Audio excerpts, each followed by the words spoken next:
somewhere in a world-famous museum. Right now, there is a painting that does not belong there. It has passed every scientific test. It fooled the greatest art experts alive. It sold for millions. And the man who painted it, working alone in a secret studio with a formula he invented himself, died laughing at all of them. His name was Han van Meegeren, and 60 years after his death, museums still cannot agree on which paintings are his and which ones are real. Part 1. The man they dismissed. Han van Meegeren was born in the Netherlands in 1889. He wanted one thing: to be recognized as a great artist. He spent years painting, submitting work, begging for attention from the critics who ran the art world in the 1920s and 30s. They ignored him. Worse, they mocked him. One critic called his work skillful but soulless. Another said he had no original vision. So van Meegeren made a decision: not to give up, not to improve, but to destroy them.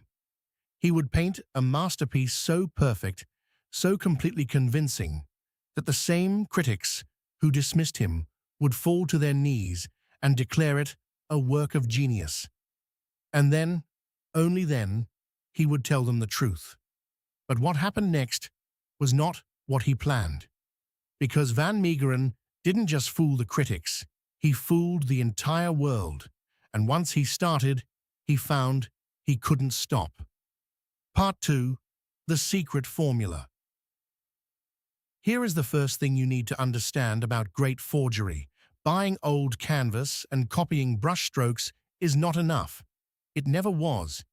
Any serious expert can spot that kind of fake in minutes.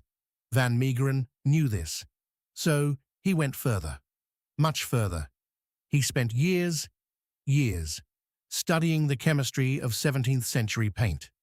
He analyzed how old masters like Vermeer used lead white, how they layered their pigments, how time hardened the paint into something almost like stone. And then he figured out how to replicate it. His secret weapon was bakelite, an early plastic he dissolved into his paint mixture. When baked at the right temperature, it hardened and aged the painting artificially. The brushwork cracked. The surface felt centuries old. He also sourced genuine 17th century canvases, old forgotten paintings he bought at auction, stripped them down, and painted on the original age surface. When he was finished, the painting didn't just look old, it was old, in every physical, chemical, testable way. And here is the part that still disturbs experts today.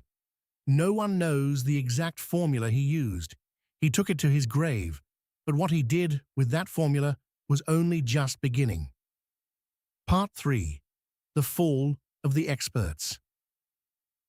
In 1937, van Meegeren submitted a painting to one of the most respected art historians in Europe, Abraham Bredius, a man whose opinion could make or break careers, whose authentication could add millions to a painting's value overnight.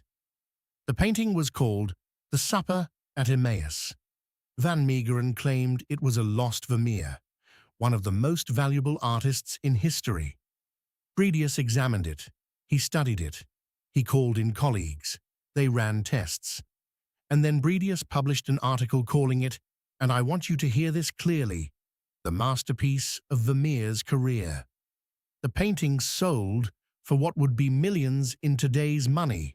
It went on public display. Scholars celebrated the discovery. Not one person suspected the truth. Van Meegeren had done it. He had made them bow. But instead of revealing himself, he felt something else entirely. He realized he could do it again. Part 4. The Nazi. This is where the story takes a turn that sounds impossible, but every word of it is documented. During World War II, a Nazi military commander named Hermann Göring was one of the most powerful men in Europe. He was also obsessed with art. He looted thousands of paintings from occupied countries, building a private collection he considered his greatest achievement. In 1943, Goering purchased a Vermeer. He paid an extraordinary price, the equivalent of tens of millions today. He considered it one of the finest pieces in his collection. The painting was called Christ with the Woman Taken in Adultery. It was a fake, painted by Van Meegeren in his secret studio.